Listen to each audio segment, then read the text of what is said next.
I'd like to call to order the August 8th Finance Committee meeting. We'll start with the invocation and the pledge. Okay? Please bow our heads in prayer.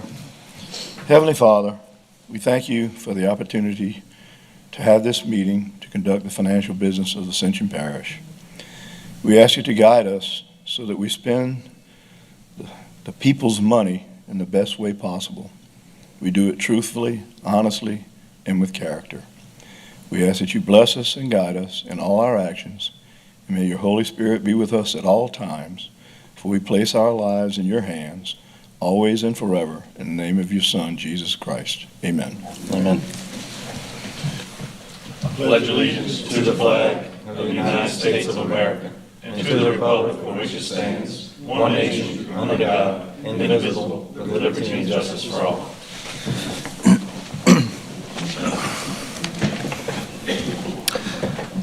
Got roll call. Show that Councilman Robert is not present. For chairs additions, I actually have to, we're going to remove item 5A. The person that was supposed to come speak tonight could not make it, so that will be removed from the general business. And we actually need to add an item. And this item is an approval of a cooperative endeavor agreement between Leadership Ascension Foundation and Ascension Parish Government to transfer ownership in an electronic application and website entitled You Matter Ascension. We do need it to be unanimous, but I don't know. To add to agenda. Second. Any objections?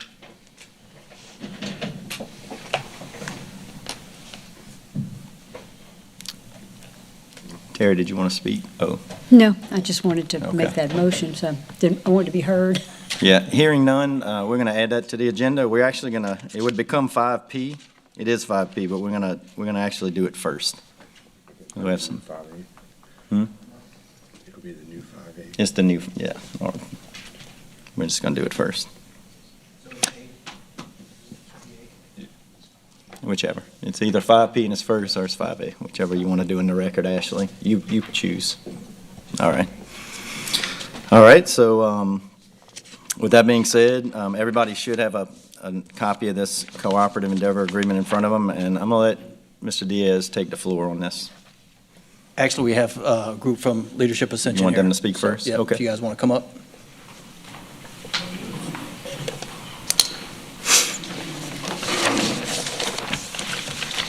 How y'all doing? So just wanted some information kind of about the... Yeah, so just to Yeah, let you no, guys no. know, we hadn't seen it yet. So. No. So this is a great project. So we were in, we just graduated from leadership this year, Leadership Ascension. And, sorry. Yeah, so we just graduated from Leadership Ascension. And so our project was, we wanted to decide how we could impact the parish in the most positive way with the fewest amount of dollars. And quite a few people in our group are passionate about mental health. And being a nurse practitioner, it's one of the most difficult things to refer and get resources and stuff in the community. We were actually at an event this weekend, and just there are so many resources out there that people are unaware of. So our project is to bring these resources together for our parish, whether school-age kids, parents, teachers, all those sort of things, to be able to have that resource for mental health stuff. So we developed an app, and so with that app, people can download it. Our citizens can download the app, and they can access mental health resources along with the web page. And so what we did, we went through and we vetted through all mental health, a variety of mental health resources in our parish and outside of our parish, so that parents, students, community members can access in a one place of mental health resources. We vetted through who takes Medicaid, who takes payments, a payment system. We also have an opportunity to do push notifications. So when we have like the event this weekend in Donaldsonville, we can push notifications through the app. So any citizen that has the app will get that push notification about different community events as it relates to mental health or just bringing people together for social and emotional well-being.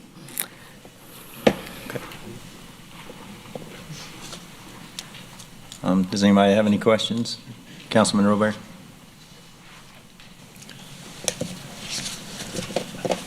I really appreciate where y'all are going with this and you know, the creative thinking and bring something that's there together for someone that's looking for it. I think it's a great idea. I have a couple questions about it. So this app that you develop has access to the mental health in the parish, and when you're saying you vet them, it has your Medicaid, your what payments they accept, et cetera, et cetera.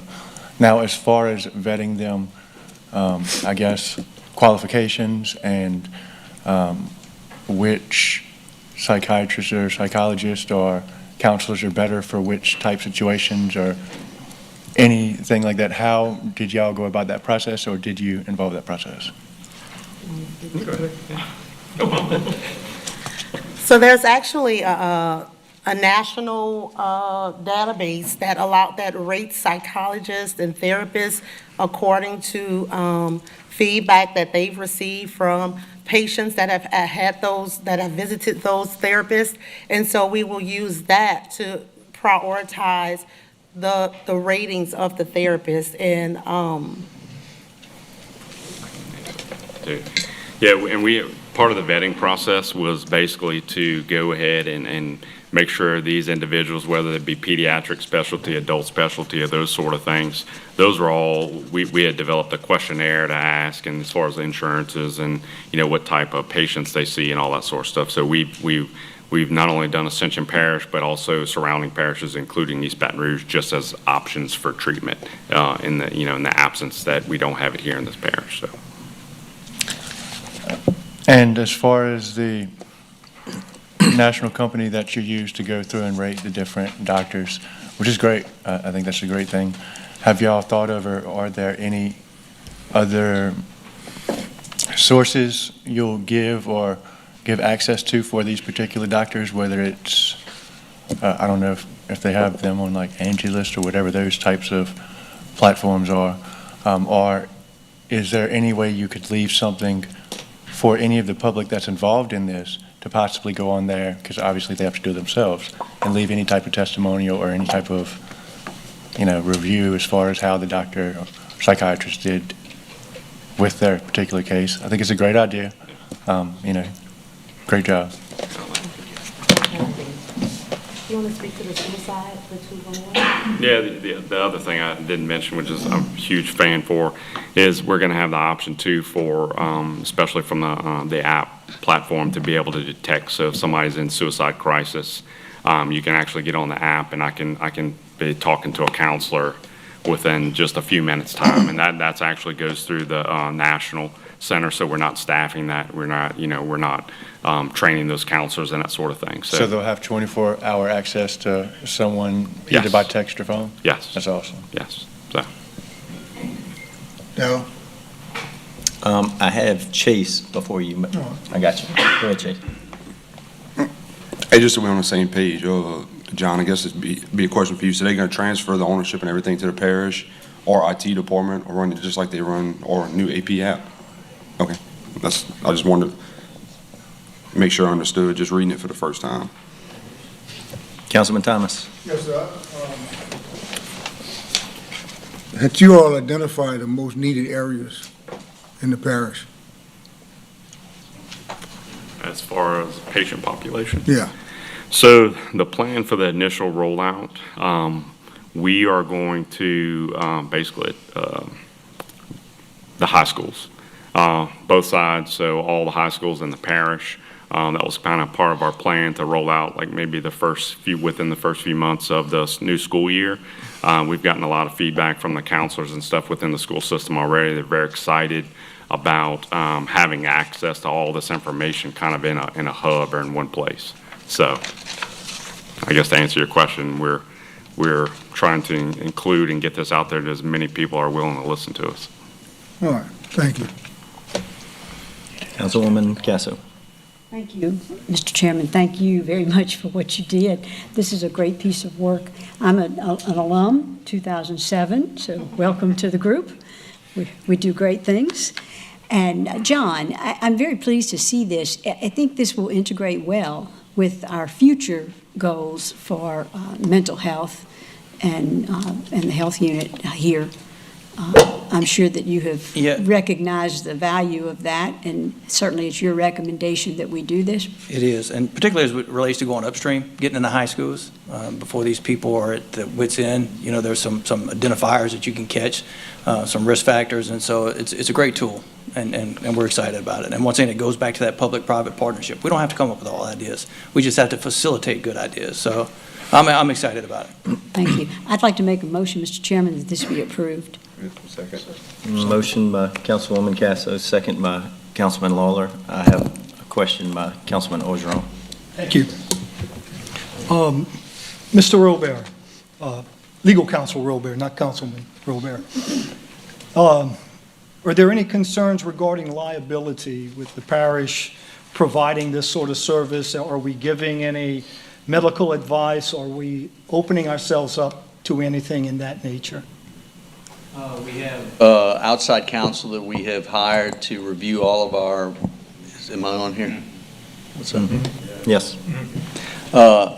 We've hired outside counsel to review all of our medical contracts and liabilities along those lines. The council approved that contract, and they're going to be looking at the whole of mental health and our health services for those kind of issues. I'm not aware at this time. Again, we're deferring to them on this matter. Do you think we could maybe get their opinion before we have to vote on this at the next council meeting? Because I think it's a great idea, guys. Yeah, I really do. My only concern is the liability aspect of it. And I think if we have a lawyer's stamp of approval, I think we'll all feel a lot better. And this is just an app. This isn't an actual medical service. This is a tool to direct people. In my understanding, it's almost like a social media tool to direct people to the services. It doesn't actually provide the services. Well, and I appreciate that, but WebMD has been sued,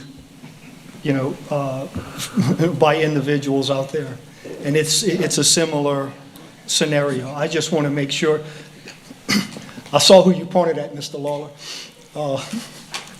I just want to make sure that we're not putting ourselves in that same boat. So just the simple, we're okay, I think would be fine. And for you guys as well. I mean, the last thing you would want would be to open yourselves up to something like that. So I just think, if we get that security, I think it's a good idea to go forward with it.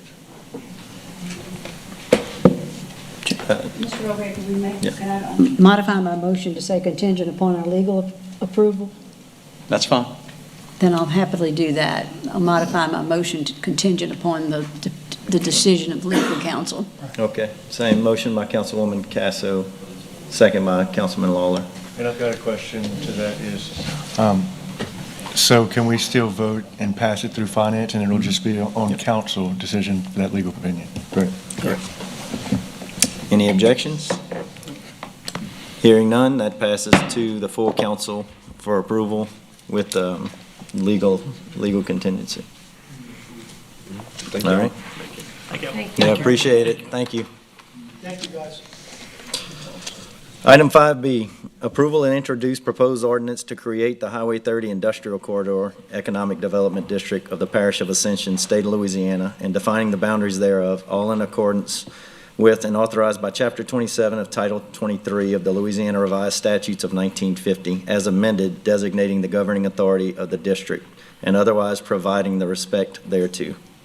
Mr. Fournier. Yes. Mr. Chairman, members of the committee, I have with me Adam Parker with the law firm of Butler Snow, who go through the process with you and explain the legalities behind setting up this district.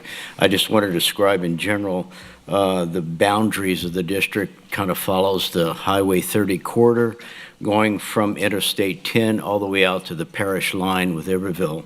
It basically goes down into the river. We're capturing a lot of the industrial property that's along that corridor. And I'll let Mr. Diaz describe the tax structure that we're kind of talking about with this, all right? So he can give you some details on that, all right? So for the most part, it's no different than the West Bank economic development district we created. One difference is that we've already negotiated an agreement with the governor, and it's a verbal agreement. We have to get our stuff in line first. But for every 1 cent we dedicate to infrastructure in this district, they're going to match it with 1 cent of state dollars. So just to kind of put that in perspective, a $2 billion industrial expansion will generate in 3 years about $8.8 million. So if we create this district and all goes well through the Joint Budget Committee, we can then match that with the state 1 cent or even the state 2 cent. It depends on how far you guys want to go. You may just say, John, we want to dedicate a half a cent. But you know, the bottom line is we can take 8 million and turn it into 19 million. If we go 2 cents, you know, in short order, we can have a significant amount of money. And our whole point behind this is, I think most of us know why Pico Lane's there. It's not there because the state could afford to build it. It's there because East Baton Rouge could step up and help the state afford to build it. And that's essentially what we want to develop on the Highway 30 corridor, the ability to have some leverage to go to the state and make improvements. And it's not just Highway 30, it includes 73, it includes Cornerview. And if you look at the map, pretty much any public state road within that region. And so it just gives us an opportunity over the next 3 to 5 years when we have at least $13 billion worth of industrial expansion to capture some of that money and match it with the state dollars. And so that's the gist of the tax structure. So. And I'll just Adam Parker with Butler Snow. I'll walk you through just a couple of, procedural steps and also kind of the intended purpose behind this ordinance to create the Economic Development District. So this obviously is the first kind of, you've seen it in the Finance Committee. It would go to be introduced for adoption at the August 18th council meeting, and then we contemplate adoption on September 15th. So there's a couple of different steps. And at that September 15th meeting, there would also be a baseline tax that was set. Just also, this sometimes causes confusion. It's not a new tax, and in this particular instance, well, this has voters within it, this particular district. Sometimes you see EDDs or districts that do not have voters. So, if you levy a new additional tax or anything, then you don't necessarily have an election. To do anything in regard to any additional taxes, you would have to have an election, or to change any of the purposes that are current taxes or authorized for, you'd have to have an election. And so that's one feature, is that these are for infrastructure improvements, as Mr. Diaz said. I mean, also new taxes are created, and that's kind of the contemplated structure. The pledge really is incremental taxes just generated by the district. We're contemplating sales and potentially ad valorem. So you have a baseline set. You make sure that no bond impairment issues exist, and then essentially anything that's above that would be pledged. And the idea also is to catch some of the state incremental tax revenues that are required. And the statute requires that for the local governing authority to have a matching provision for the state sales tax. So that's where he's kind of saying, hey, up to 2%, they're basically how much can we pledge? We've looked through the purposes. The 1% general alimony parish tax would fit through the incremental. We also believe that the 0.33, which is essentially 2/3 of the half-cent road sales tax, maybe the drainage, we're working through that as well, but really, as we work through this, we have to structure and make sure that all those dollars are spent in the purposes that the voters authorize. We also looked at the general alimony of the parish, as well as the road lighting district number 6. Those are 2 millages that are currently levied, and the purposes fit within the contemplated structure. Parish council is the governing authority, so it's not a separately created authority. Parish council has sole authority to do as it will with this district, creating it and then governing it and making all decisions related to it. Really just a method of capturing, road incremental taxes to get these road projects done in that particular area. And I'll take any questions you have. I have Councilman Cagnolati. Thank you, Mr. Chairman. Just a question for you or John. Will this benefit for just new facility projects or expansion projects or any industrial projects within the district? It can be new, it can be existing. It's really the scope of the economic development plan that you'll adopt after creating the district. And John, you can speak kind of the contemplated projects, but yeah, it can be new or existing. It's not just new. Not just new. Okay, thank you. That's all. All right. I got Councilman Turner. Yes. With the EDD, what council districts does it encompass? John, do you know that off? Yeah, I think it's part yours and part Joel's, but it's just like a lighting district. By law, the governing body is the parish council. Yep. And so as far as the control of the funds, that's going to be the entire council control of the Correct. funds Correct, yep. that's generated from? And per the verbal agreement with the governor, it's got to be spent on public transportation. He's adamantly opposed to these type districts that benefit Cabela's or Tanger. It's got to be spent on public transportation, and that was the only caveat that we had. Yeah, but that wasn't my actual question. The question was actually going to be, so it's in basically Joe's district and my district, but everybody has a say so as far as Correct. the funds that's collected in And I it. So think it's the no reason, special, I think the justification behind that is because those taxes collected normally go into the entire parish benefit. So Repeat so that, when those please. chemical plants say or create sales tax, normally that's included or included in the budget to improve conditions throughout the whole entire parish. correct. So that's why it's not a separate commission. It's the parishing, it's the entire parish council as the governing. And was there an opportunity to have a separate commission or no? Or it That's just a legal depends? question. You could create a separate, governing authority if you so desired. By default, the statute is, for the parish council. What's the normal? What's What would be normal? considered normal?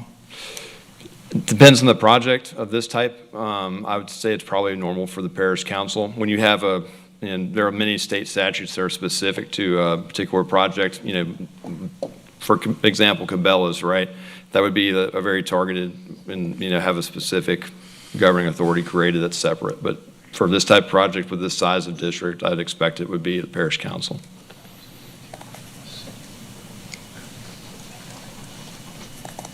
One thing too, so the road lighting district, and I think that the parish council is the governing authority. If it has a separate governing authority and they collect taxes, there has to be a cooperative endeavor agreement between the existing district, that has a separate governing authority, and the parish council. Well, usually with the lighting district, the councilman in that district has to sign off on different things that get approved, but that's not what I'm hearing here, correct? So it's not the same? So Travis, by law, those lighting districts are governed by the full council.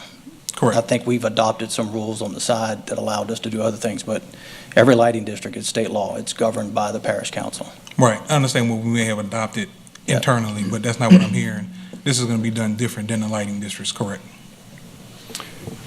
If you have if you wanted to redesign it where there was some, I think that's something that could be done by local ordinance. I don't know that it would have to, with actually creating it. If you wanted to adopt control procedure locally, you could do that. So Adam, do you know if the parish council can adopt an additional or different type of governing authority?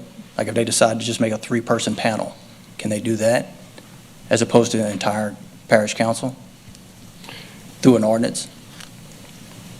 I'm fairly certain we can designate another body that's a governing authority as opposed to just the parish council, but I will double check that and get back. And what would be another similar district to this that we could look into just to see how it's operating? A similar district to the parish, to this particular, Yes, in the state. Harveston Economic Development District, somewhat similar, but doesn't have voters. That would be in, Baton Rouge. I can get some examples for you that are probably more aligned with the size of this one and also having voters within it. But I'll get you a list. Thank you. Thank you. Councilman Malonzo. I know they're on a much smaller scale, but isn't Tanger and Cabela's, that's their own individual taxing districts Correct. as well, right? And whatever funds are created, when you go down either Tanger or the Cabela's Parkway, I want to say each one has an extra half-cent sales tax or something like that. And those dollars have to stay within the boundary of that district. That's what we're talking about here, correct? Boundaries are directly benefiting. It can be, immediately adjacent, or there's some room for when you have a direct benefit to the district to spend dollars outside of it, but it's not, it's got to directly relate, right? Like if something, Right. but yeah, that's the same deal. It's basically, we're trying to benefit that particular district with those dollars. Yeah, and so we're going to introduce this, John, then we're going to actually talk about the actual new tax rate. There will be no new tax rate. This is just the increment. So if you take a piece of property, like when we did it in the West Bank, just to make it simple, say you got a piece of farmland that right now is not generating any sales tax whatsoever. As a result of a $2 billion expansion, it will generate about $8.8 million in sales tax. Our whole point is to capture that increment to make infrastructure improvements so we can further enhance. Like for the reason we did on the West Bank is because everybody who, and we've had some close-ins, we had a $6 billion chemical plant, but we just didn't have the infrastructure. No infrastructure. This would allow us to invest back in Highway 30, 1073. It includes Corner View and pretty much any state or parish road within that boundary without raising taxes. We're just catching that increase. So, So it won't affect the existing homeowners? nope. Okay. All right, thank you. Councilman Robert. So each of these districts, kind of where Travis, I believe, was going, I feel like we should have some type of discretion more so with the council people or people that have interest in those districts where the main impact is located. Whether that be we have a specific committee amongst the council, or if we have a designated board with that final governing authority to approve, I think either one would be fine. Kind of like what Councilman Lawson was talking about with the TIF that they did for Cabela's and they did for Tanger, where any of the tax dollars that are created are spent on infrastructure within that particular area.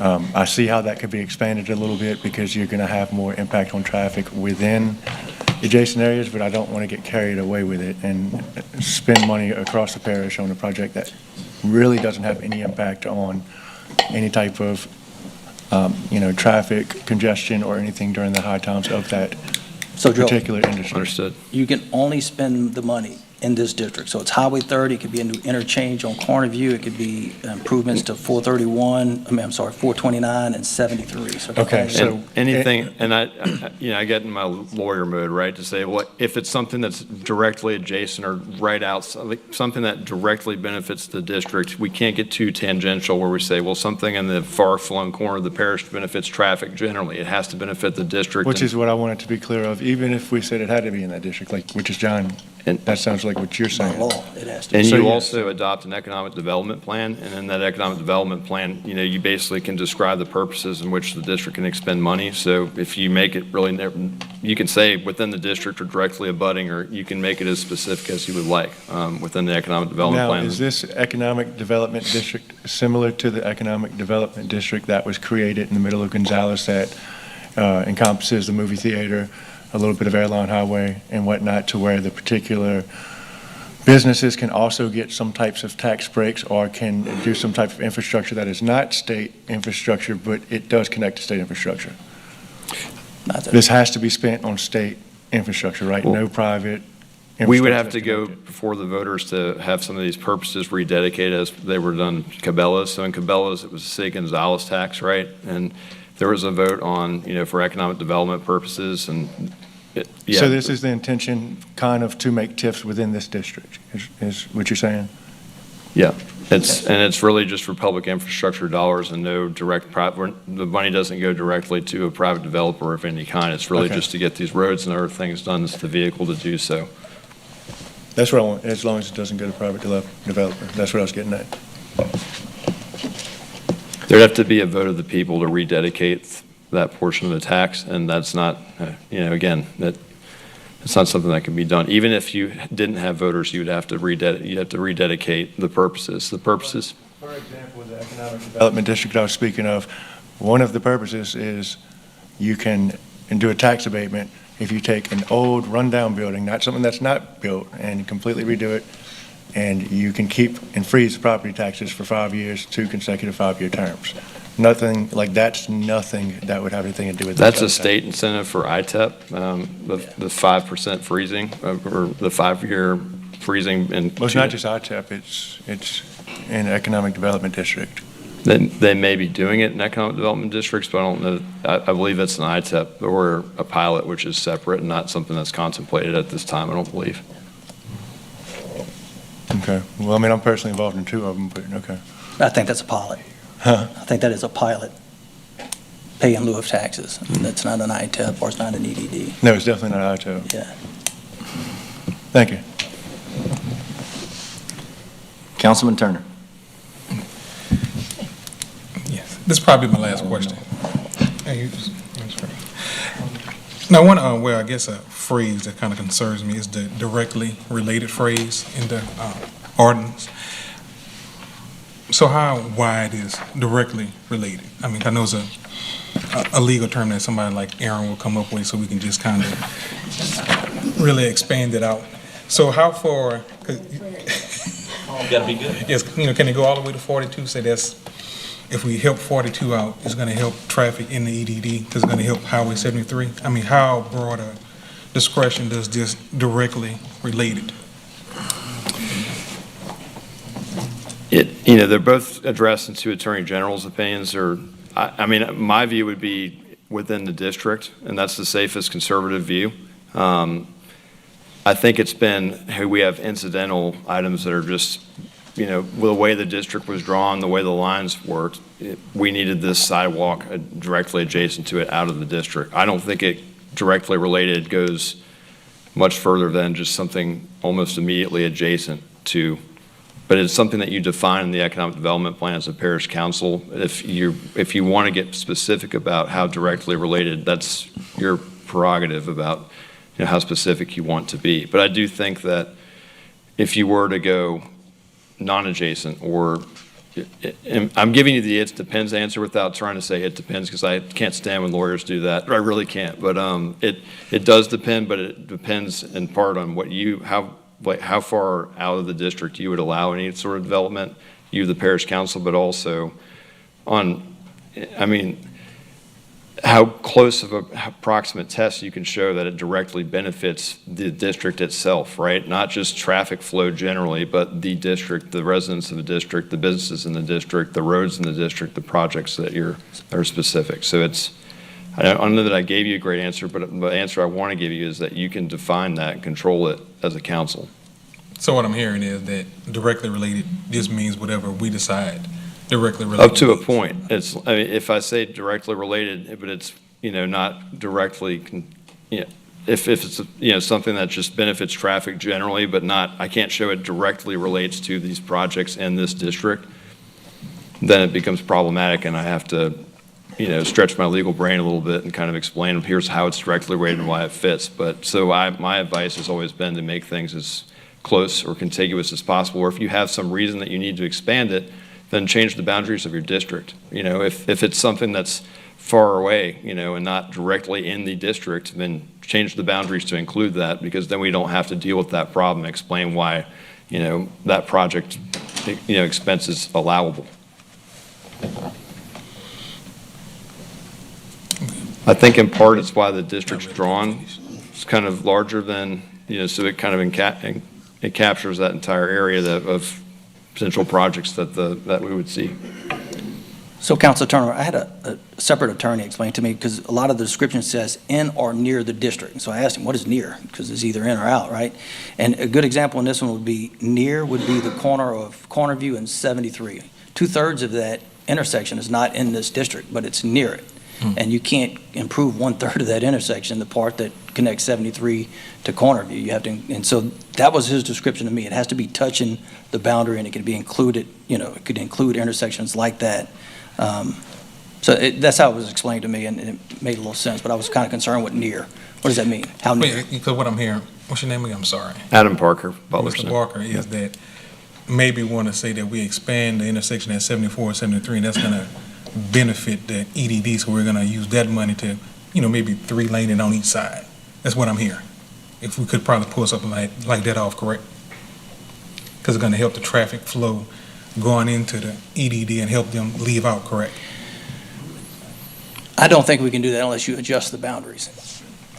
I think you'd want to adjust the boundaries. That's because when we start doing that near, then I start having to give near fits. I'd rather have it in the district, because, then I have to opine on whether it's an allowable project expense. So better to just have the boundaries include all the area that you would like to benefit.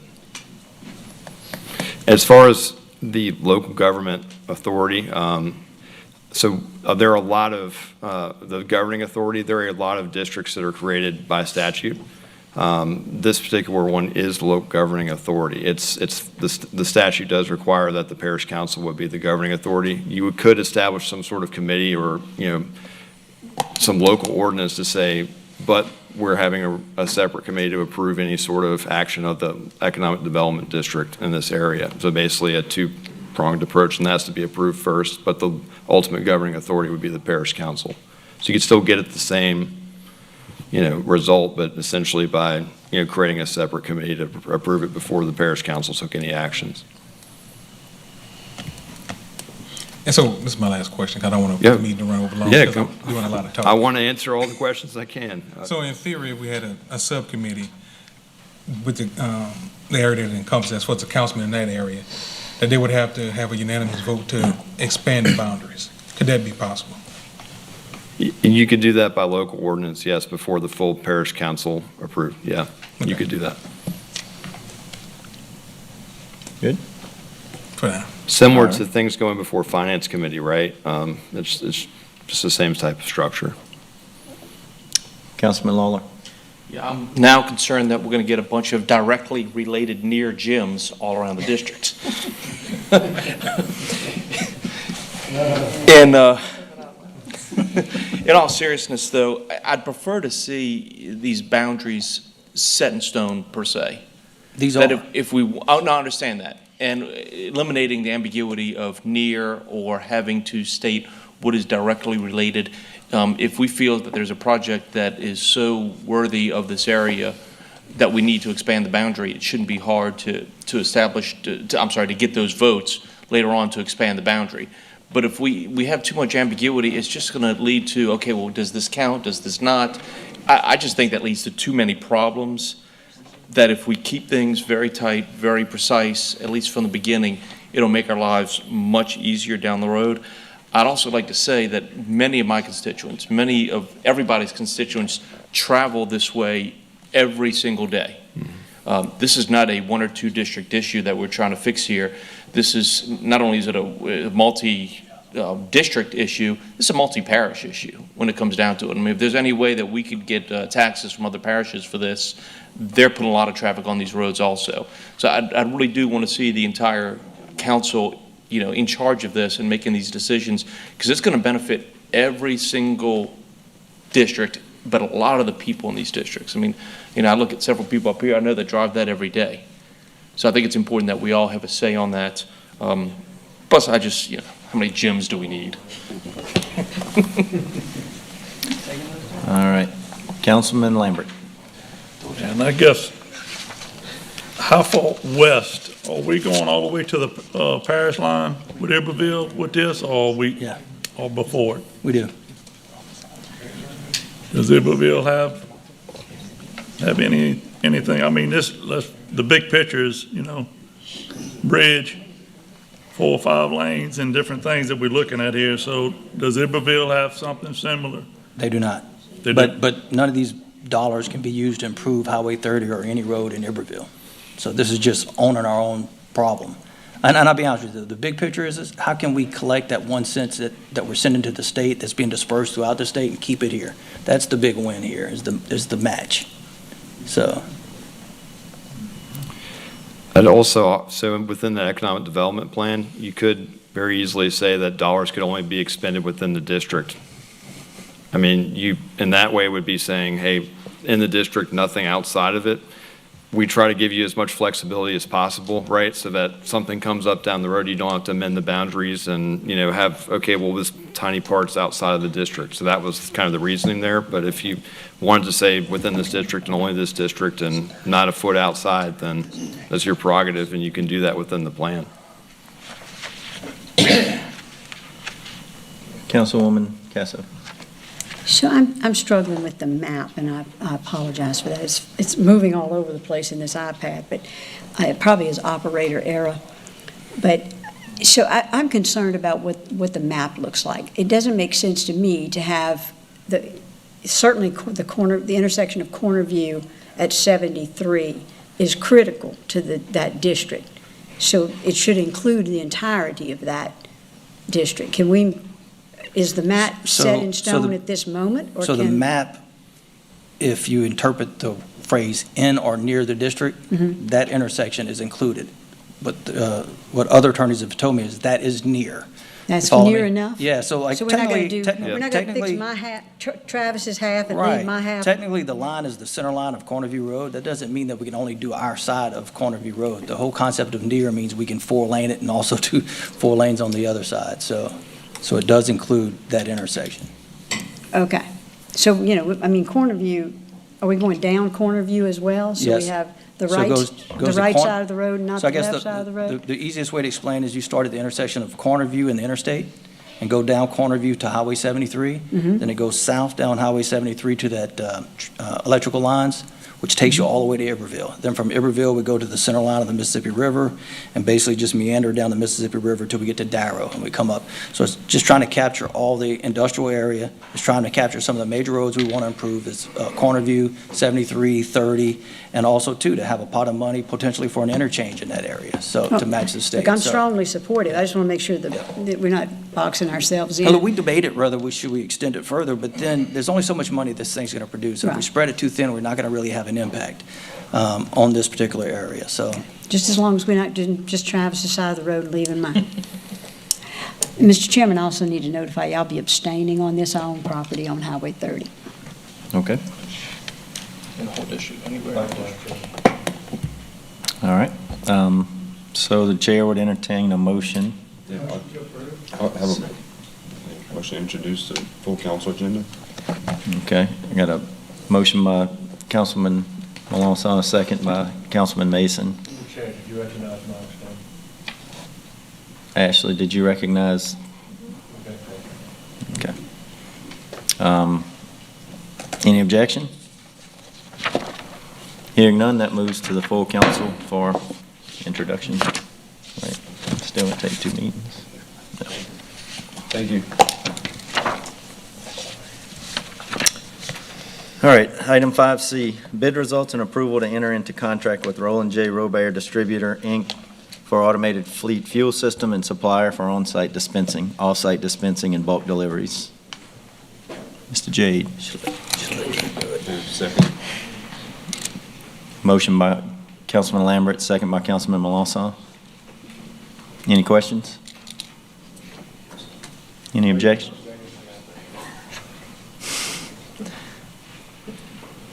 Ashley, do you have Councilman Robert's abstaining from this one? Okay. Any objections? Hearing none, that moves to the full council for approval. Thank you. Good job, Jade. Item 5D, approval of amendment number 2 to master contract for professional services between Ascension Parish Government and Kendig Keys Collaborative for growth management and regulatory preparation services to extend the contract term for an additional year through July 21st, 2023. I have a motion by Councilman Melanson, a second by Councilman Mason, and I have questions. Councilman Lawler. Yeah, we are waiting to get some financial information from them regarding how we can pay for this kind of stuff, all the improvements we want to make. When are we going to get that? Planning Director Jerome Fournier and I have been in conversations with Tischler Bice, who is our consultant working through Kendig Keist, and we expect the final report to be in the next 30 to 45 days. Is that a hard 30 to 45 days, or it ranges? We expect it in less. Okay, good. And we'll get it then also, is that correct? Absolutely. That's good. Councilman Cagnolati. I was just curious, what additional costs will the extension of this contract entail? It's a zero cost. It's just extending it through the next year so we can continue working. It's based on their billable hours, or? You guys already approved the contract, and it's, I don't even know what the full total is, 300 and some odd thousand, Okay. but it's just extending days, not money. We still have money left over. Oh, yes, to sir. charge. Yes, sir. Okay. All right. Motion. Do I have the motion already? Yeah. Okay. All right, I got a motion and a second. Any objections? Hearing none, that passes to the full council for approval. Item 5E, review of quotes and approval to enter into contract not to exceed $105,000 with Trash Rangers LLC for dumpster rental and waste removal. Motion approved. Motion approved by Councilman Melanson, Second. I still want Ricky to talk. Still want Ricky to talk. Okay, and second by Councilman Mason. Ricky, you want to go ahead and go over it a little bit? Sure. Can I get any questions? Just so I mean. I have Councilman Ogeron. Yep.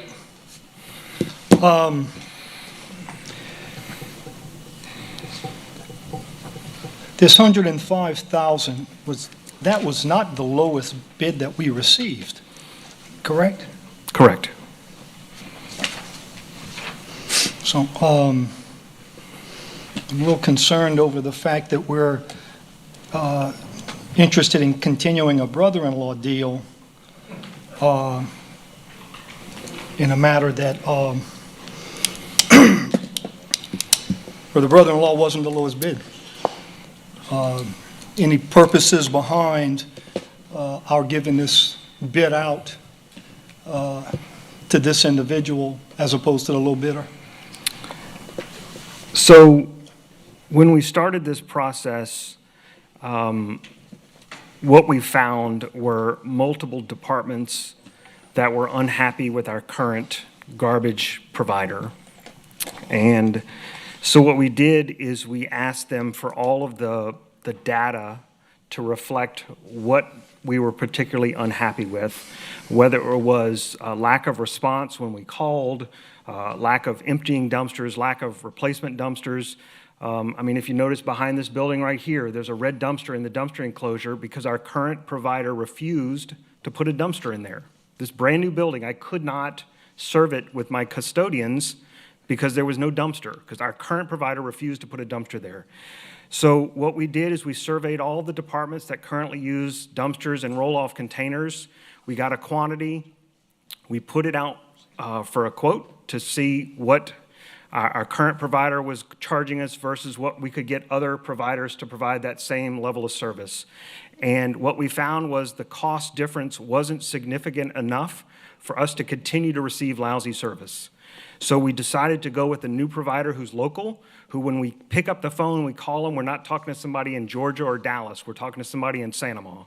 So it is a little bit more costly, but based on conversations that we've had with other agencies locally who have also changed from the same vendor to a local vendor, that their cost and their level of service have improved, because not only do you can go away from a scheduled roll-off pickup to being an on-call, because we know when we call them, they're going to be there the next day to dump it, which isn't the situation we're currently in with our provider.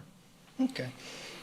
You say you have to call Santa Monica, but isn't it true that we've given him a lot right there at Lamar-Dixon to operate out of? That may be true. Okay. All right.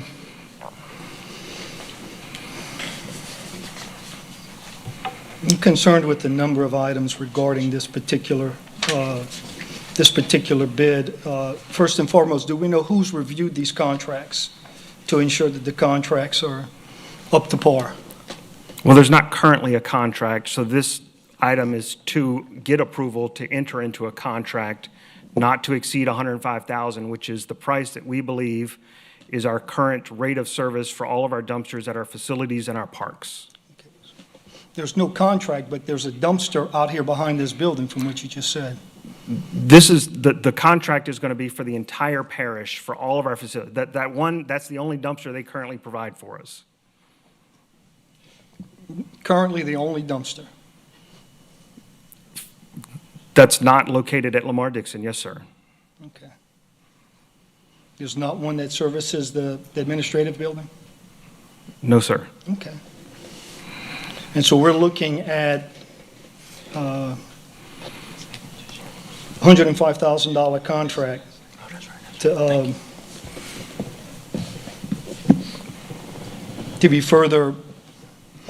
further the relationship between our parish and this individual. I don't know how to answer that question. Do we know how he's insured? Have we checked into insurance and any liability that transfers over to the parish as a result of their actions? Mr. Robert, counselor, not councilman? I don't understand the question. What liability? for having a contract. Do we have anything in our contract that discusses a shared liability or existing liability? We have standard contracts. I haven't been involved in this particular matter. Kenneth has been handling this one. But our standard contracts have a standard indemnity provision that we have that's in there. But again, we don't have on this particular matter that's on the agenda today, we don't have a contract on that yet. Okay, so there's no contract. We're just asking to propose to give them a contract. Is my understanding? Yes. That's what the administration's asking of us at this point. Yes, sir. Okay.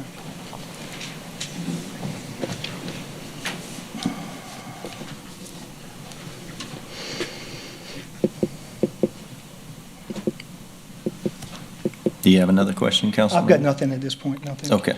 Councilman Lawler. Yeah, I've heard good things about what they're doing in some areas as far as keeping things clean. I do have a lot of concerns with the contracts, the insurance issues, that hasn't been met based on other contracts that we have with them. So what I'd like to do is make a substitute motion that requires that prior to entering into the contract or signing the contract be brought to us, the council, for review, but that we also have legal counsel review the contract, and that we have an independent insurance broker review the contract to make sure we get the proper, the insurance contract, to make sure that we're getting proper coverage, to make sure that it's, we're getting the coverage that we need and that we have that before we sign the contract. Ricky, if you have any insurance questions about our company, we're more than happy to answer, because it's implying that we do not have insurance when clearly having an insurance agent, that's humorous. All of our contracts get approved by legal, and they check for all the requirements, and then it comes to you for approval at the council. So that already is our process. So I understand that, but my concern is that we've had contracts in the past where we did not, with this specific company, we did not get the proper proof of insurance, and that certain aspects of the contract weren't met. So I just want to make sure we have that before we enter into any contract. In fact, we have a contract right now where it required that we get proof of certificate of insurance 10 days before the contract was entered into, and we didn't get that. So I just want to make sure we're crossing our I's, dotting our T's, and doing all those other crazy things we do. That's all it is. I don't think that's too much to ask, actually. I can go into more detail, but it's not necessary at this time. So that's all I have. So I have a substitute motion. So I would have to have a second for that motion to carry forward. Second by Councilman Thomas. Corey, do you want to go ahead and ask your question before we proceed? Yeah, the speaker from the audience brought out a valid point. He is also our insurance agent. So the same company that we're asking to confirm that we're covered by insurance and that he's providing us insurance is the same company that is insuring our parish. My concerns is that we're getting too intertwined with one particular individual. And we have concerns that that particular individual has, has a substantial influence over the parish president and the administration. And with that being the case, I agree with Mr. Lawler that we need to go outside. And I believe we need to table this matter for at least another 30 days until we can get all those opinions from us. For us. Those are the things that are quite necessary in this matter. I can address the council on those matters, specifically about the contract.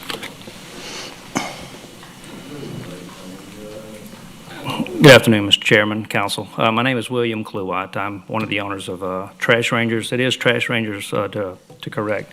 It's Trash Rangers Commercial, not Trash Rangers LLC. So just to make sure everybody's on the same page. As far as the insurance goes, we use a third-party insurance firm. We do not use the insurance firm of which Dustin is employed. Certainly, he mentioned that he is an insurance agent and he understands the risk there, and that's the point he was making there. I will offer you this. We do currently work with one of the other parish entities specifically the school board, where we provide quite a few units, quite a bit more than this. We've provided all the necessary licensure in addition to the insurance requirements there. And I'd offer you the same. And so we've operated above board. We had insurance at the time that we entered into the contracts with Lamar Dixon. So we've never been without insurance, I'll tell you that. So if you've got any specific questions regarding that, we'd be happy to address that. But I will tell you, one is the fully insured. We certainly meet the requirements of the Ascension Parish School Board, and I think there might be somebody here that can actually attest to that. But in addition to that, we do use third-party insurance. It's not the same firm. So, and this is just I want to make a point too. I want to introduce you to some of the other members of Trash Rangers Commercial. If you would, guys, come up. Please. These are my three sons and our operations manager. Most of you know the lightning rod. And certainly you all know Dustin, but two of the other people that are involved in this company as ownership is Casey, is the oldest one, and Mason, my youngest son, and Jamie Tomplay, our operations manager. So I can tell you that, you know, these are all members of this parish as well. They're pretty engaged. Certainly Casey lives outside of the parish right now, but he is part owner of another significant business within the parish, as well as all of us are part owners of other businesses within the parish. And, you know, we certainly operate above board on all those. So I'd be happy to address anything. Certainly you can continue with your motion. I believe the service that we've replaced with lots of these businesses, certainly some of the other entities within the parish have been as a result of service. You can get the cheapest service you want, but if you're not getting service, you're just not getting serviced. And look, they're great companies that we're competing against. We just happen to be at a price point and a position with a lower overhead, and we're hustling. We're out there hustling. We're doing wonderful things for this parish. We're doing lots of work for these businesses in addition to the government entities that we speak with. You know, pricing is always a matter of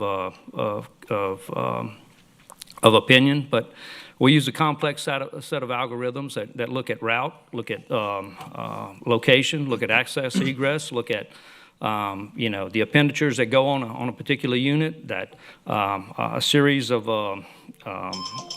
payment terms and all those things. So with that being said, there's all sorts of things that go into it.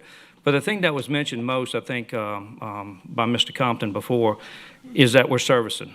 We're the only 5-star rated service supplying this service to any government entities. And I'll tell you, God bless them. I hope we'll be as big as those other two one day, but we're not, And right now we're just delivering you good service. And at the end of the day, I'll yield, and I certainly see you looking at me, but feel free to, we'll answer any more questions that you have. I'm going to speak right quick. So I'm just going to ask everybody, as we proceed forward, let's be respectful. I'd rather stay on this item. I realize that there's some ethical things around maybe another contract they have with Lamar Dixon, and I understand that. We're not going to answer that here tonight, in my opinion. We'd be happy to, but I'd rather stay away from it, because we stay on point on this one. This, to me, is a separate issue. But I would ask, I'm going to put John on the spot, but if there are any questions about the contract at Lamar Dixon, are you willing to answer any questions that any councilman has about it? Is Kyle here? No, I mean, not tonight. Oh, no, yes. I mean, moving Absolutely. forward, if we send an email. But it's not on the agenda tonight, but it, Well, we're just going to go on record. Everybody's here. If there's any questions. If there's any questions, we kind of came prepared. We didn't know if you guys would get off the agenda, and if you were, we were prepared. We had Kyle here. Well, let's proceed. I got some questions. Okay. Councilman Mason. Thank you, Mr. Chair. First off, I would like to object to Councilman Lawler's substitute motion. We don't do this to any other contract that we approve, nor have we ever gone into this much discussion over a simple contract, and the fact that they're providing to the school board and the sheriff's office. I think if they're meeting their requirements, they can meet ours. So I just wanted to say, I think we're just kind of wasting everybody's time with this discussion, but yeah, I just object. Thank you. Councilman Lawler. Yeah, and look, I understand what y'all are saying about the insurance. My concern is that we have to have proof of that. And you giggle about it, but when we were asked about proof of insurance, and it's required with the LDEC contract, was to provide us proof 10 days ahead of time. Yet we didn't get proof of insurance until July 27th and July 28th of this year, after it was asked about.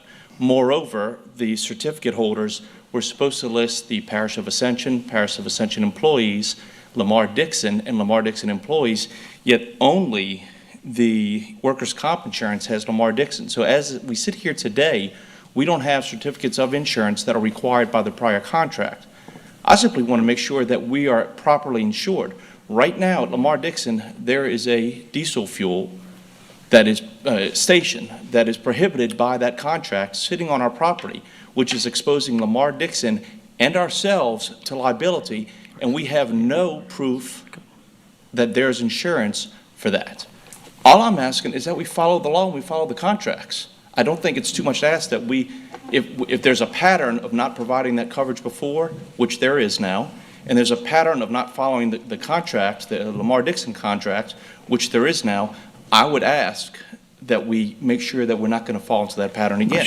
Not sure that's a pattern, but go ahead. Yeah, go ahead, Dustin. As far as the insurance, when they request an insurance certificate, we send them one. As an insurance attorney, I'm sure you understand how an insurance certificate works. Natalie requested one from our provider, which is not me. To be honest with y'all, Shelter Insurance has a program for garbage trucks that's old as the hills, and that's who our trucks and that's who our general liability is written through, not through my agency, through Mr. Gilly Berthelot. So Natalie requests a certificate from them. If she's requesting, hey, one that needs to be like, I can promise you're an additional insured on our policy. I'm sorry, Dustin, your word isn't good enough, and it wouldn't be in a court of law. What we're asking for is that the contract calls for that we be named as a certified. You are named as an additional insured. We're not. That certificate that you're reading, if you call an insurance agency and say, hey, please send me a certificate to Lamar Dixon, they will send you a Lamar Dixon certificate. We have 100 people that are certificate holders for us. If they call the agency, hey, we're an additional insured, what they'll do is they'll go in the computer system, verify you're additional insured, and then mark it off and send it to you. And what we need is proof of that ahead of time. That's what the I understand. My question is, if you're asking. Would you please keep him under control? Well, everybody stay under control. Yes. What I'm saying is the contract requires that you would have provided that to us 10 days before the contract started. You didn't do that. I'm asking that you do that this time. It's really simple, Dustin. It's not hard. Yes, sir. I will. Good. I will. To address your fuel pumps, you're saying a non-permitted fuel pump. It was brought to our attention, and that you have to have a permit to have a diesel tank. Hey, look, I called the fire marshal. First 3 people I talked to didn't have a clue what I was talking about. Even went a little bit further. So the permit process is in place. We will have a permit in our hands effective tomorrow. The guy on the other end of the line said, "Is this at Lamar Dixon?" I said, "Yes, it is." He says, "Is it just for y'all's fuel tanks?" Like, yeah. He said, "What about the other fuel tanks?" He mentioned other fuel tanks, not only on Lamar Dixon, but he said the parish has 6 different locations that do not have permits. And not that the parish did anything wrong. He said they've been there forever. This is something that I can tell you. I talked to 10 farmers today. 10 people. If you're not selling fuel, this is something that it's not very common. And so much that when I called the fire marshal and quote unquote turned myself in, they pretty much told me to find somebody that could talk to me and call me back later. Well, I understand that it's not common, but the difference is that the contract states that you shall not have storage on there of hazardous materials. It is not a hazardous material. No, it depends on the circumstances whether it is or not. It also says you should not have solid waste or toxic materials.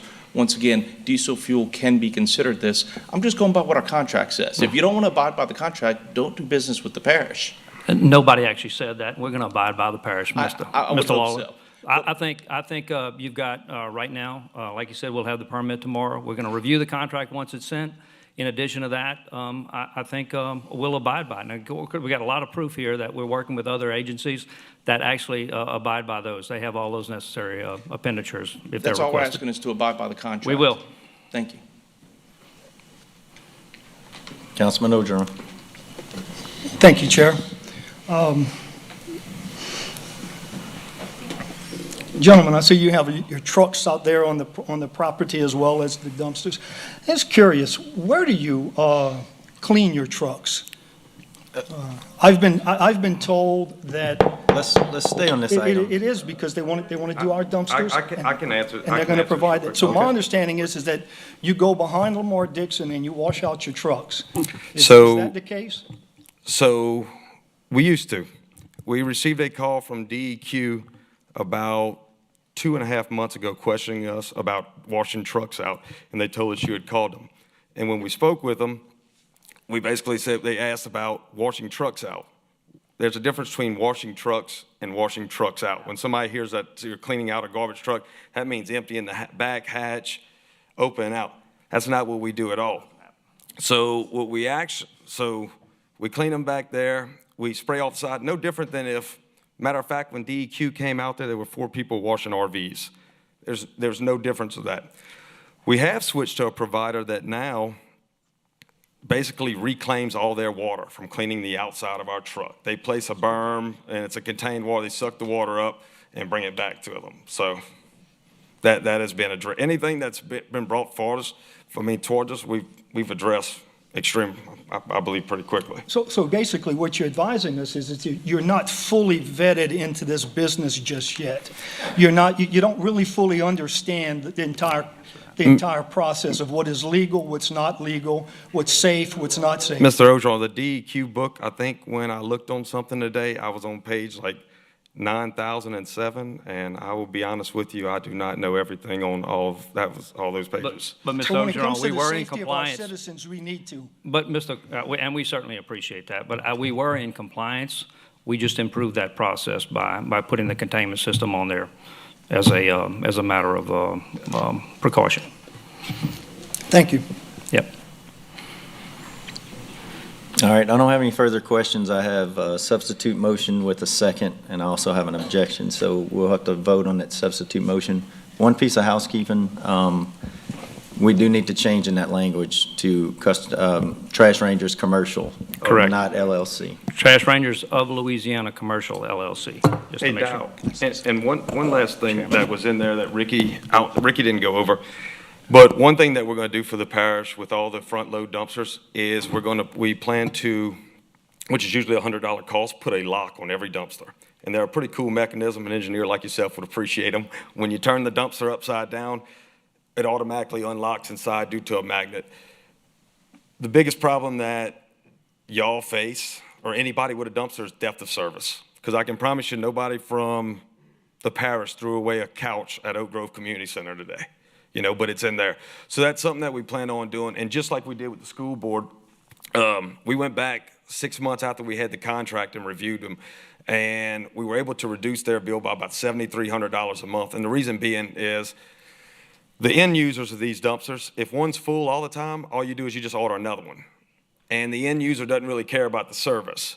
So what we're able to do with our monitor, everything we do is complete, all of our trucks are completely videoed.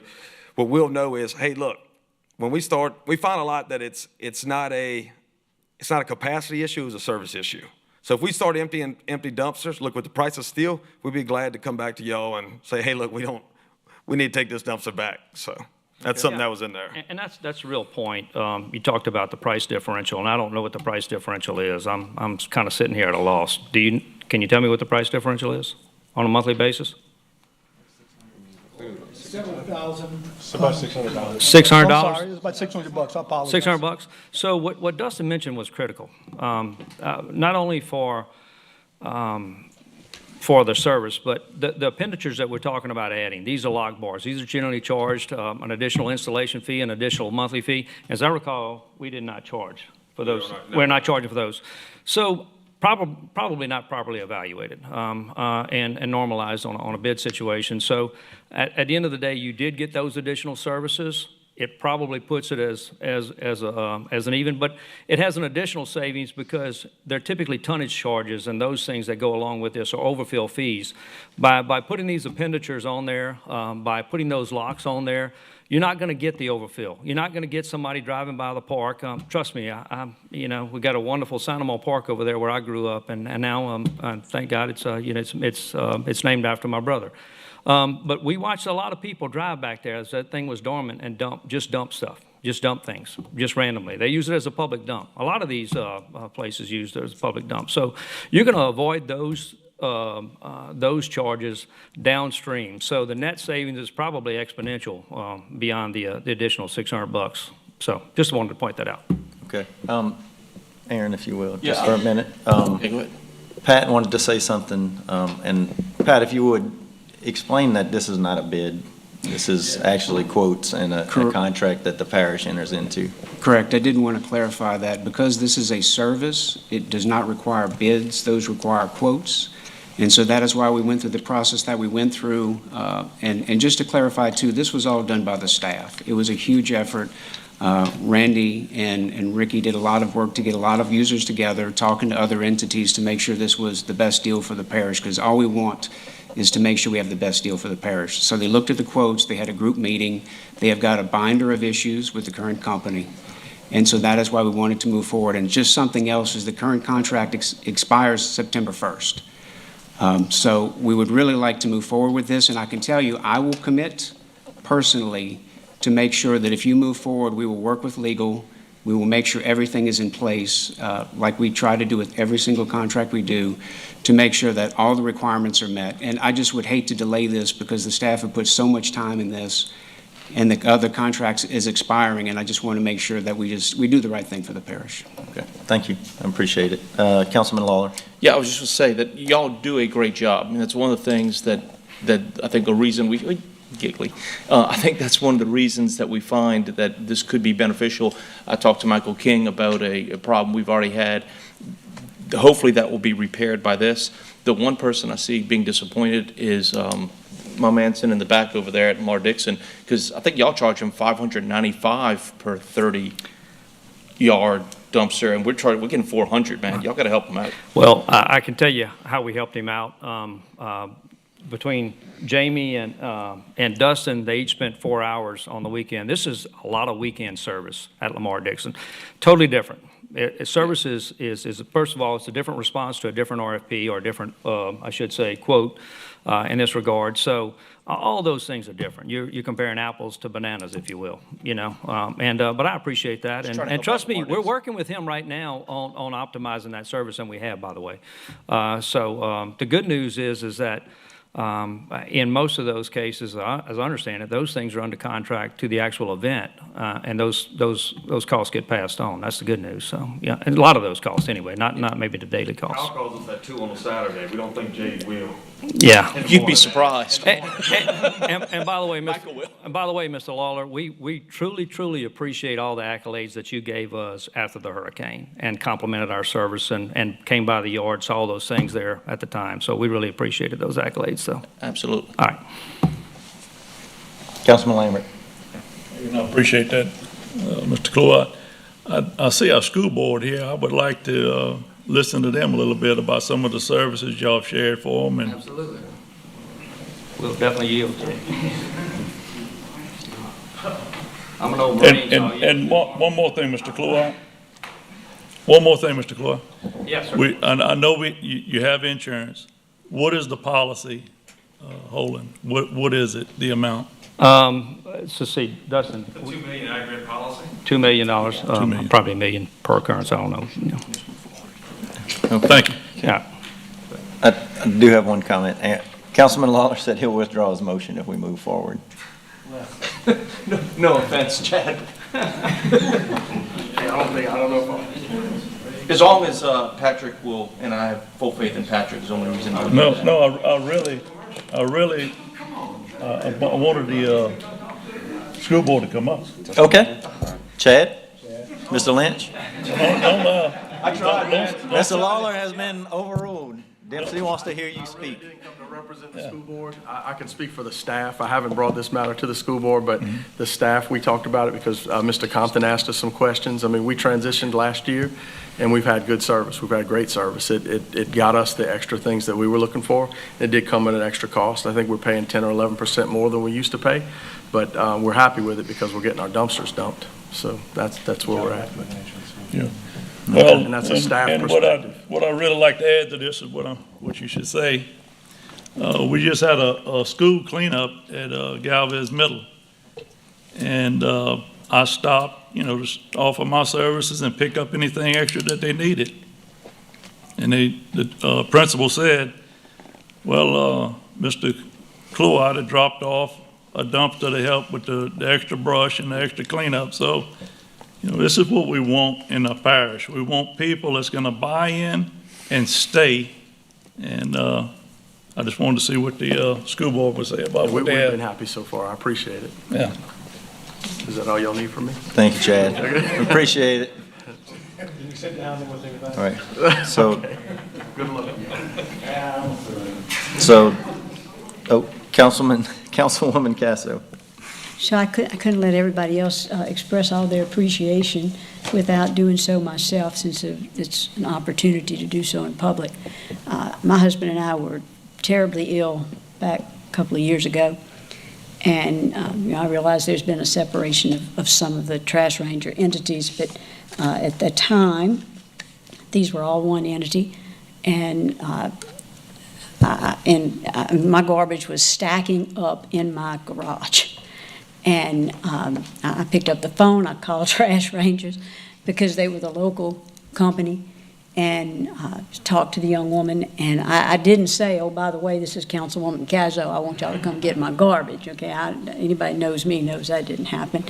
And, but the next thing I got was a phone call from Dustin, who said, Miss Terry, I understand that y'all are having problems and you're sick, and I'm coming to your house, and that's going to be me going in your garage to get that garbage, and I'm going to put it out. We're going to get it out to the road, and you're going to have garbage service. So, look, there is nothing like working with our local folks. Has it gotten messy?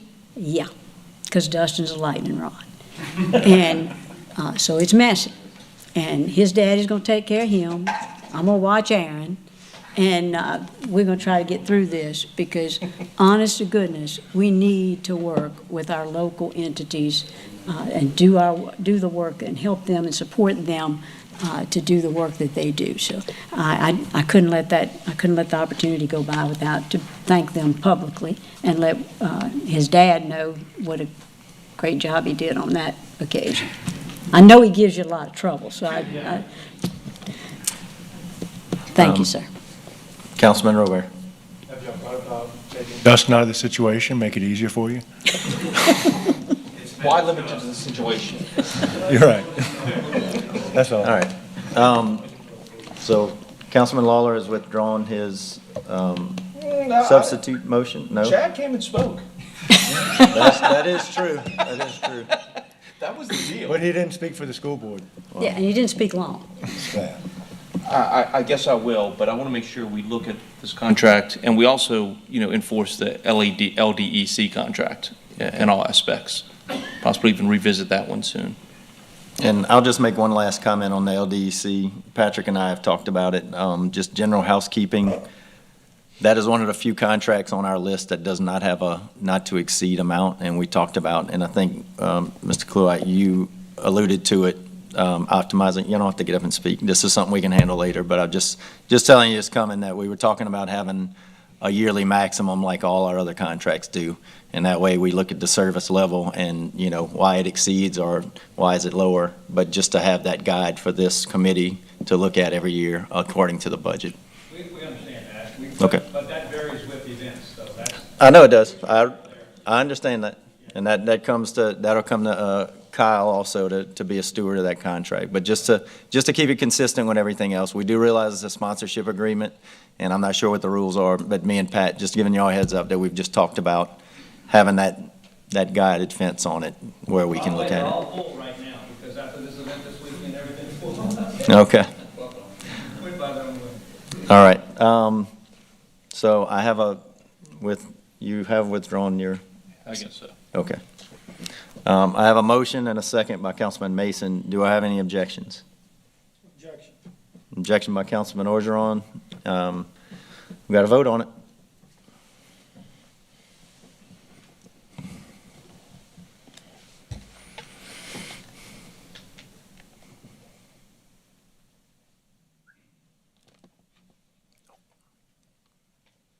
All right, 10 yeas, 1 nay.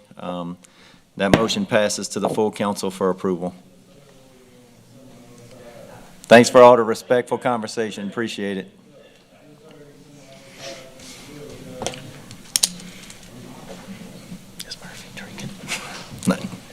Item 5F, review of quotes and authority to enter into contract for Lamar Dixon fence repair with the lowest responsive quote submitted by Amco Fence and Steel Company LLC in the amount of $55,360.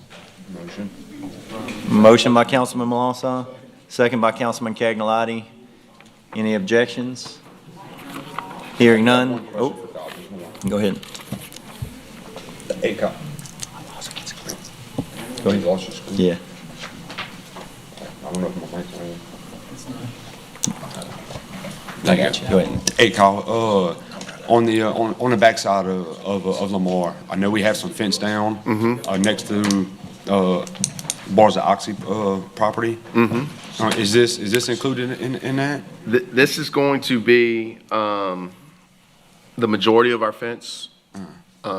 That part over there, we kind of have some trees through. It'd probably take some mitigation of taking down some down logs, taking that out, moving everything to our burn pile. That's kind of got a natural barrier. It's not as big of a concern for us. This is more of our internal fencing, our fencing along the soccer fields, things like that. Gotcha. Okay. Thank you. I think, do we have any objections? No objections. Hearing none, that passes to the full council for approval. Thank you, guys. Thank you, Kyle. Item 5G, approval of change order number 1, Ascension Parish Department relocation, Human Resources Phase 2, Parish Project PM-21-10-0001, Delcon LLC for additional scope of work, fire pool relocation, plan changes, delay in door frames, maintain 1-hour fire-rated wall for an additional amount of $17,951 and an additional 39 days added to the contract. Mr. Thomason. Basically what it is, when we took down the existing walls, the fire marshal came out, did an inspection, and at some point in time, somebody had went and cut a bunch of holes in the north wall, ran unistrut and conduit, and that's supposed to be a fire-rated wall. So basically, we're gonna have to rework that whole wall to meet fire code before it'll pass again. As far as the alterations, once the stud walls are up, the lady with HR had looked at it and she asked if we could rearrange some space for some extra storage. And so we said, yeah, we could. This is what it costs, and she was okay with it. Chair will entertain a motion. Yeah, I'll second. Motion by Councilman Mason, second by Councilman Melancon. Any questions? Any objections? Hearing none, that passes to the full council for approval. Thank you. Thank you, Dean. Item 5H, approval of change order number 4, Manshack Acres at Muddy Creek Bridge Replacement, Parish Project 08391-006, River Road Construction Incorporated, for the addition of 62 calendar days due to the abnormal high water levels, adverse weather conditions outside of the allocated contract time, resulting in unworkable site conditions and necessary regrading work. Concrete delivery has also been delayed due to industry availability. I'll make a motion, but Second. yeah, I would like Mr. Joey just to explain all the obstacles they've had with this. You know, just so everyone's aware, I know we've been getting beat up pretty good on it, on the bridge. Right. This project is basically working in a drainage ditch. Muddy Creek is a very important drainage for a lot of people in that area. Muddy Creek starts from Airline Highway and meanders across Henry Road, crosses LA 42, and then finally crosses Manchac Acres. So all of that water goes through this project. A lot of the work of this project was to pour concrete, set box culverts, and finally build the wing walls at the end of the box culverts, all of that in the bottom of Muddy Creek. So every time, not even a significant rain, every time a moderate rain happens, the contractor essentially has to break the dam that he has to build in order to work in that area. So the water will either overtop his berm, or he has to go and physically take down his berm. A lot of that berm material goes through his project, through the forms, and muddies everything up. So for him to work again, he's got to reestablish that berm. He's got to clean out his forms, possibly reset it, get it all back in shape to where maybe he can pour concrete or whatever the next task is. So that's been the routine for months, because every time it rains, and we've had a pretty good rain season in the month of July. June wasn't much better. But every time it rains, he's got to, deal with the elements and reestablish his work area. Prior to that, it did mention material. In this project, the parish, or we have a contract that supplies box culverts, and we use that contract for this project. Steel was slow in coming to that supplier. So the steel that went into the precast boxes, that was delayed a month and a half, maybe even 2 months. The contractor was ready to set those boxes, but the boxes weren't built yet. So that's why this delay is so significant. Thank you. All right, I have a question by Councilman Robert. I think you just answered it, because in the beginning you said there was a shortage of concrete, but it wasn't a shortage of concrete, it was a shortage of the culverts being made, right? Because Yeah, of the steel that was in the. Because I was going to say, I didn't know about a shortage of concrete, but we're good. Right. Yeah. All right. I got a motion and a second. Any objections? Hearing none, that motion passes to the full council for approval. Item 5I, approval of change order number 1, Henry Road Safety Widening, LA 73 to Tilton Road, Aikens Road, Clearing and Grubbing, Parish Project MA-17-06-A, Triumph Construction LLC, to increase the contract time by 2 calendar days and increase the contract amount by $2,617.05. Second. Motion by Councilman Robert, second by Councilman Melanson. Any objections? Hearing none, that passes to the full council for approval. Item 5J, approval of change order number 1-AP, jail plumbing upgrades Phase 1, Parish Project PM-18-04-004, A&R Construction LLC, to add 8 additional days due to Mississippi River water level being too high to excavate, and 40 additional days due to COVID-related material delivery delay for pump materials, for a total of 48 additional days. Second. Motion by Councilman Cagnolati, second by Councilman Lambert. Any questions? Any objections? Hearing none, that passes to the full council for approval. Item 5K, approval of amendment number 3 to master contract for pavement preservation with Material Resources, Inc., to extend the current contract term for an additional 6 months through February 2nd, 2023 to complete the current project. This amendment extends the contract term only and does not affect the contract price. Motion by Councilman Robert, second by Councilman Cagnolati. Any questions? Any objections? Hearing none, that motion passes to the full council for approval. 5L, approval of change order number 5, Parish Project MA-17-11, Seabro Road Safety Widening, Bluff Road, to LA 73, Parish Project MA-17-11, Command Construction Industries LLC, to add items and finalize project quantities. The change order would add an additional 25 days to the contract time to compensate for weather days, utility work, and time for scheduling the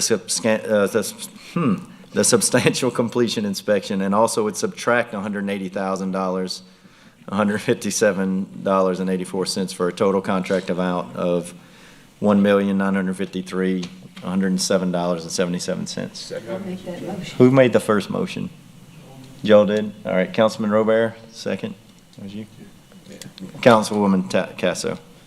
Any objections? Hearing none, that passes to the full council for approval. 5N, approval of certificate of substantial completion, Seabro Road, safety widening, Bluff Road to LA 73. Motion to approve. Second. Motion by Councilman Melanson, second by Councilwoman Casso. Councilwoman Casso. Joey, I just want to take this opportunity to thank you for that project. Thank the Move Ascension program and you particularly. There were lots of challenges along Seabro Road. I want the administration to know that Joey represented them well. All of you to know that when there were challenges, he went and visited with people, knocked on their doors, and did his level best to solve whatever construction-related problems they had discovered. So this was a fantastic project. Although we have created somewhat of a drag strip, that's just typical. And eventually people will realize that they need to slow down. But it's a beautiful project, and I thank you very, very much for all of your effort, and certainly the contractor did an outstanding job. Thank you. Thank you, sir. All right, any objections? Hearing none, that passes to the full council for approval. 5N, approval of certificate of substantial completion, Bro Road at Germany Road, clearing and grubbing, Parish Project MA-18-07, LA Contracting Enterprise LLC. Motion to approve. Motion by Councilman Melanson, second by Councilman Cagalati. Any objections? Hearing none, that motion passes to the full council for approval. Item 5O, contract report for the month of July. I was going to say a couple words. This is the second time we've seen it. It looks great. If you haven't spent time on it, I was going to tell you it's organized by expiration date. So you'll notice as you look through it, all the items expired in this month or next are the ones that end up on this agenda to look at. So if you want to look ahead to next month, those are right next in line. They're doing a good job. We had asked, I think, a year ago, maybe 2 years ago, pay better attention so we're not hurrying up and getting stuff thrown at us at the last minute. Although that still happens some, it does seem like the contracts are definitely going smoother, and we're getting advance notice, and they're not sneaking up on us. So we appreciate that effort. With that being said, does anybody have any questions on the contract report for this month? Good job. Councilman Robert. Good job on that. I know that was your thought to start with, and no, I mean, it's very helpful. Okay, appreciate that. Thank you, Joe. With no questions, we'll move on to the next item. Finance reports. 6A, we got a budget presentation for the Recreation Department, and we are excited. Thank you, Mr. Chairman. You know, it's always great to have a presentation last on the agenda, but we're going to try to keep it brief. This is actually our second presentation in our series. We're hoping to slowly work through the different departments. We had transportation, and now we have recreation. And again, this is just a brief overview. Obviously, there's a lot of details we can't get into, but we would welcome any questions you have when this is done, and you can always call us and get into more details if you want, but this is really meant to be the 30,000-foot view. Just real quick, department organization, it's very simple, recreation as administration, ground maintenance, and programming. One thing I did want to point out is Michael King did a great job this past year when we called upon him to be a guinea pig for our strategic planning. We needed to put that in the budget to continue getting our budget award. He stepped up and helped us, and so when you look in the budget, you'll see a lot of great strategic planning information, including the mission, the goals. Not going to go through all the details, but just want to point out that that's definitely a step towards, transparency when you have those things and you have great metrics. And if you haven't looked at them, they have some really good metrics in the budget. Part of what they had in their strategic plan was significant accomplishments. And you can see there are many things that they have been working on, and this again was in the 21 budget. They opened the dog park, reopened the skate park, near completion of LED ballpark lighting projects, secured over $2 million in grants for recreation projects, and so on. So just wanted to kind of highlight a few of those things. And also point you back to the budget to look at the strategic planning part. Like we did with transportation, wanted to talk a little bit about the Recreation Committee and what their responsibilities are per our ordinance. And a lot of people reviewing this presentation said, well, you kept transportation in there, and I wanted to compare and contrast, because you'll see how there's 3 bullets for recreation. It's review new concepts for recreation programs as presented by Recreation Governing Board, overseeing finance, and determining solutions for any problems that may arise. Just a suggestion, and this is purely a suggestion from myself. I've done a lot of auditing of strategic planning and missions, goals, and objectives, and committees and different things. I think there's probably an opportunity here to maybe revisit these, and when you can contrast it to the Transportation Committee, it talks about master planning, it talks about moving forward, and I've been to the Recreation Committees, and you do all those things already. It's just not necessarily in the responsibilities in the ordinance. So there may be an opportunity to amend that ordinance and put some of the things you're already doing, like looking at the master plan, and I know Michael and Ricky have been working on that for a while, and those type of things might be good to add. Now, kind of like transportation, wanted to try to explain what is recreation, because when you're looking at the budget, you can't just look in one place. You've got to look in 2 different places. When you look in the Special Revenue Fund section, you're going to see the Recreation Fund. That's the operating. That's what you think about the staffing, the personnel cost, the site work at the parks, the community centers, the sports programming, those type of things you're going to see when you look in that side of the budget. The other piece is the Park Construction Fund, and that's the capital side. That's in the back of the budget in the capital portion, and those are the major projects. And, there's 6.3 million of those going on right now. So there's the capital projects and then the operating. So you need both sides to make the whole. And just to talk a little bit about where the funding comes from, and, I've been asked about, can we do a schedule of presentations, and part of my thought was, well, each presentation takes a little bit of time because they tell a story. And you really need to flesh out what each department's story is.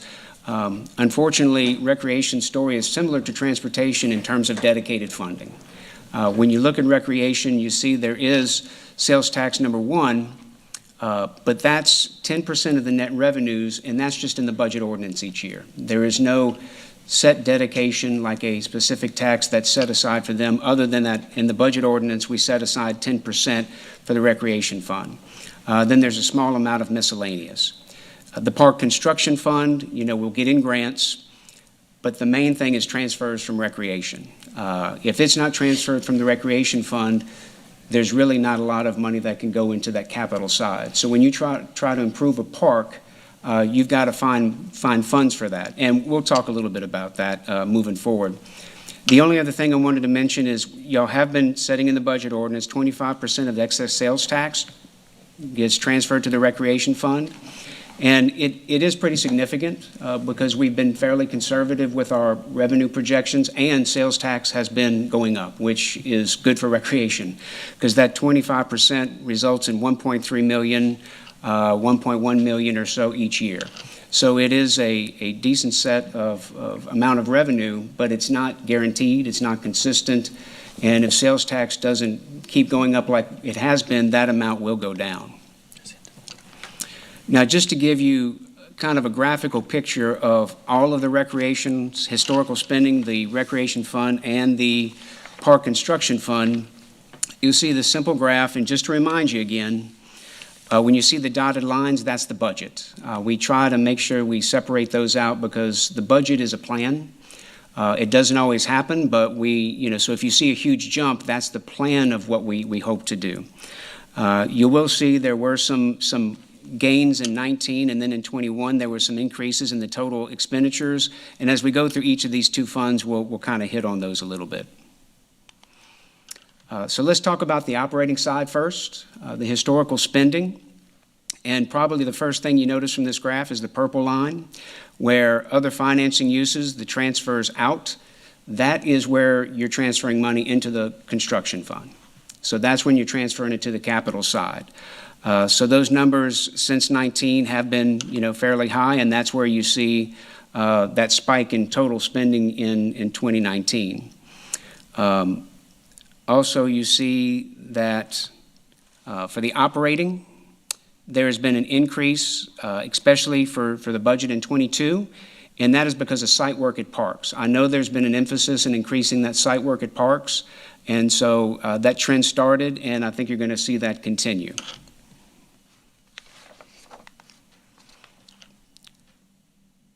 Oh, have no idea what that was.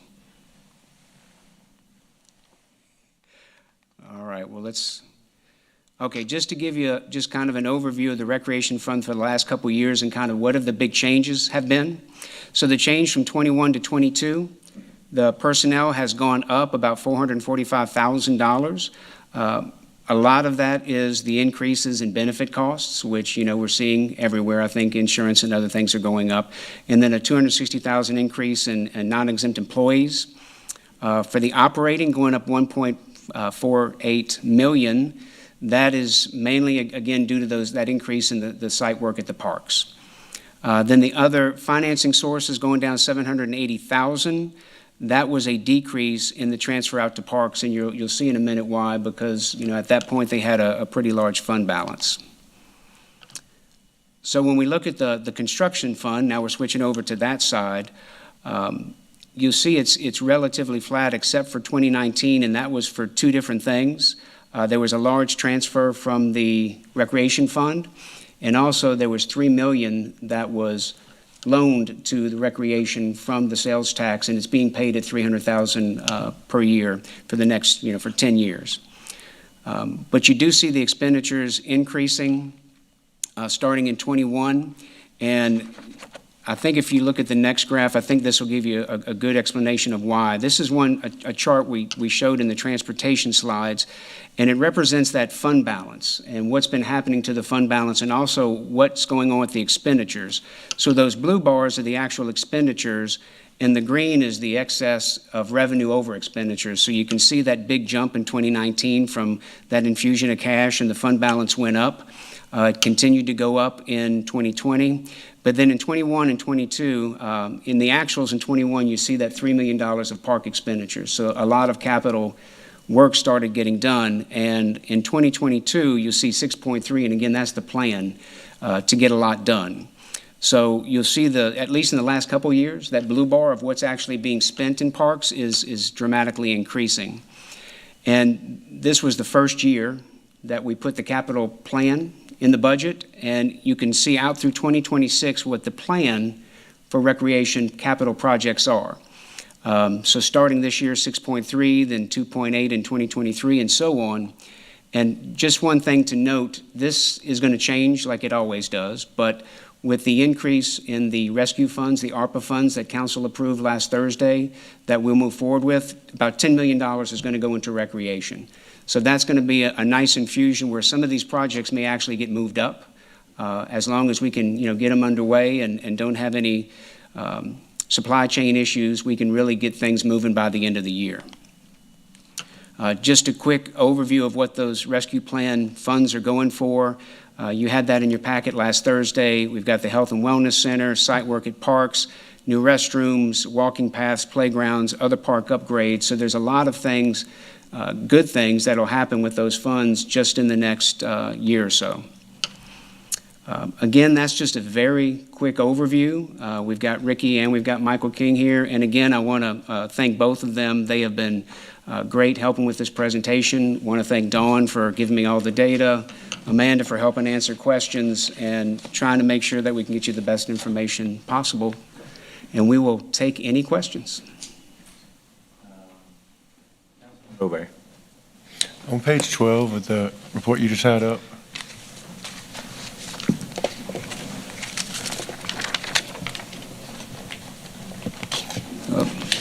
There you go. Boy, it does not want to. Oh, there we go. so we have, just for example, make sure I'm reading it right, 2022 budget, we have $6.3 million of projects approved, but we're short $4.2 million for funds. Is what it's showing? So, and what, yes, and We what you need see there 4.2 to is, complete those projects. and so that's why the fund balance will be depleted. Yeah, I understand that. And that brings me to, earlier in the presentation, you said 25% of the excess revenue Yes. from the entire budget? No, that's just from the sales tax. From the sales tax Sales tax goes is to the number one. recreation. I guess that just brings up the issue of what we had discussed in strategic planning, if maybe we could use some of these recreation projects with some of this money for some of those in the particular districts. That's all I was asking, if that money would be eligible. Well, I guess that would, Depend on how there's a we lot do of it, yeah, moving parts to yeah. that, but I think. Trying to find money, that's some of it. Well, and just to add to that, we've talked about with the capital plan that we put out, the 5-year plan, this next year, our goal is to assign the revenues to those. So in entities like transportation and recreation, you're going to see we have a lot more plans than we necessarily have dedicated dollars to. And what I'm asking, I'm not saying use the money for anything other than recreation, doing the same types of things, but maybe just using the different districts to prioritize some of these projects that we have too much. Well, and I think And one not thing we enough would funding. definitely welcome, and we talked about this in strategic planning, if there are priorities that the council has related to capital projects, please let us know those. Because if you have something that's important to you, we would definitely like to know that so we can include that in the plans. Councilman Malonzo.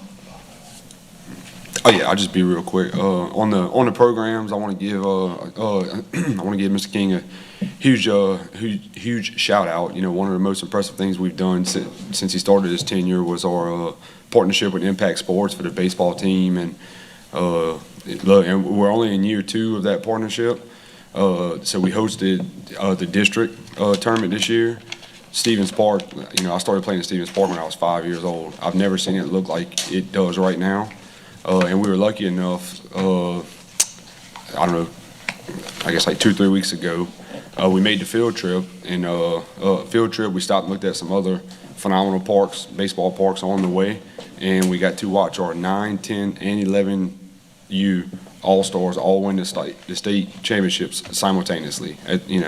So that's something I don't think has ever been done with our baseball league. So, I'm really excited, about the vision with Mr. Compton, Mr. King, and everybody going forward. So I really just want to give a huge shout out because AP baseball is relevant again. And for anybody who doesn't know, the 12U is the first age group that has the shot, to go to, to Little League World Series. And our 11, 10, and 9-year-olds just won state. So the next 3 years, man, it's possible that we could see an Ascension Parish team, just like the East Bank. What was that, 2018 or 2019? They won the Little League World Series. It's possible that we could see Ascension Parish in that, in that kind of same scenario. So really excited about all things recreation. Just want to give everybody a huge shout out. Thank y'all.